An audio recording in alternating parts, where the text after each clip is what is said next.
கர்த்தர் நல்லவர், அவர் கிருபை என்றும் உள்ளது.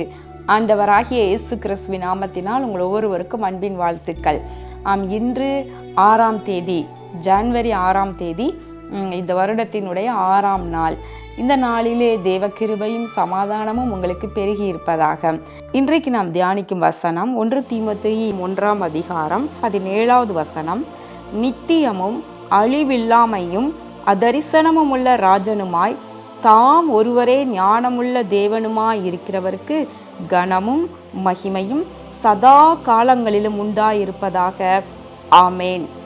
இங்கு கர்த்தருக்கு மகிமை செலுத்தப்படுகிற விதத்தை இங்கு நம்ம பார்க்கலாம். அவர் எப்படி இருக்கிறவராம்? நித்தியமாய் அழிவில்லாமையும் அதரிசனமும் உள்ள ராஜன், நித்திய ஆனந்தமுள்ள ஏக சக்கராதிபதி என்று தேவனை குறித்து சொல்லப்படுகிறது.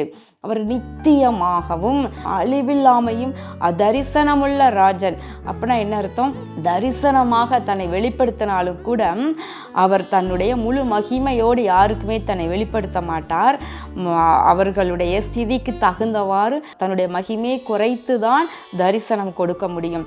அவர் அதரிசனம் உள்ளவர், ஒருவரும் சேரக்கூடாத ஒளியிலே வாசம் பண்ணுகிற தேவன், ஒருவரும் காணக்கூடாதவர் என்றெல்லாம் பார்க்கிறோம் அல்லவா?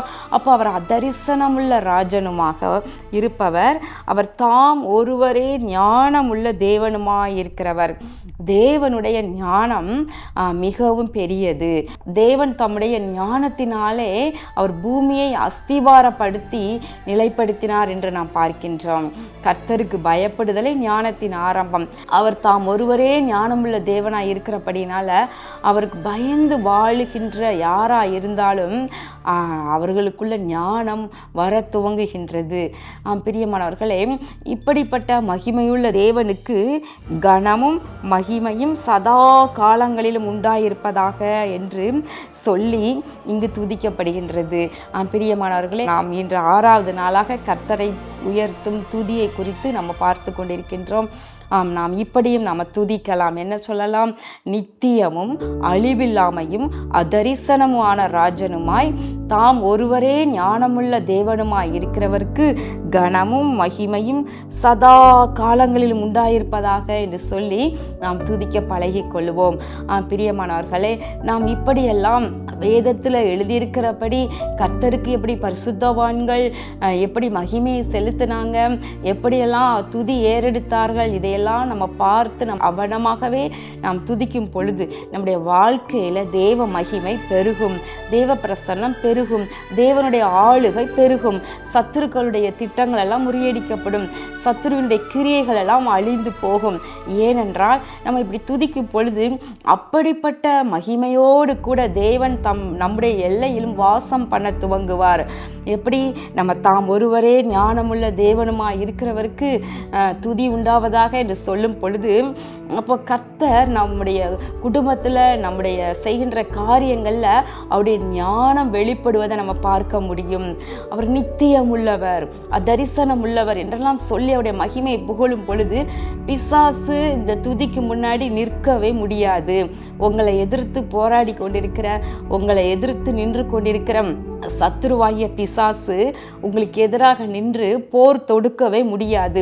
ஏனென்றால் நம்ம ஆராதிக்கிறவர் அதரிசனம் உள்ளவர், நித்தியம் உள்ளவர். ஆனால் பிசாசு சாத்தான் அப்படிப்பட்டவன் கிடையாது. அவனுக்கு கொஞ்ச காலம்தான் அந்த பூமியில் கொடுத்துருக்கிறாரு.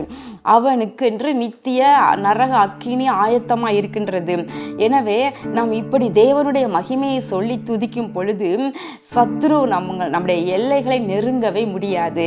எனவே தேவ பிள்ளைகளே, இதுவரைக்கும் நீங்கள் துதிக்கு முக்கியத்துவம் கொடுக்காதவங்களா இருந்தீங்கன்னா இந்த வருடத்தில் இருந்து, இந்த 2025ஆம் வருடத்தில் இருந்து தேவனை துதிக்கவும் ஸ்தோத்திர பலிகளை ஏறெடுக்கவும் வேதத்தில் எழுதியிருக்கிறபடி துதிக்கவும் கற்றுக்கொள்ளுங்கள்.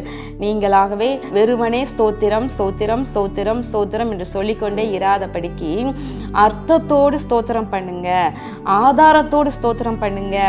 அப்போ அது நல்ல பலமுள்ள துதியாக இருக்கும். கர்த்தர் உங்களை பலப்படுத்துகிறவராக வெளிப்படுவார். கண்களை மூடி ஜெபம் பண்ணுவோமா? எங்கள் அன்பின் பரலோக பிதாவே, இதோ இந்த நாளிலும், அதாவது இந்த வருடத்தின் 6ஆம் நாளிலே கூட நாங்கள் உம்மை மனதார துதிக்கின்றோம், உம்மை ஸ்தோத்தரிக்கின்றோம்.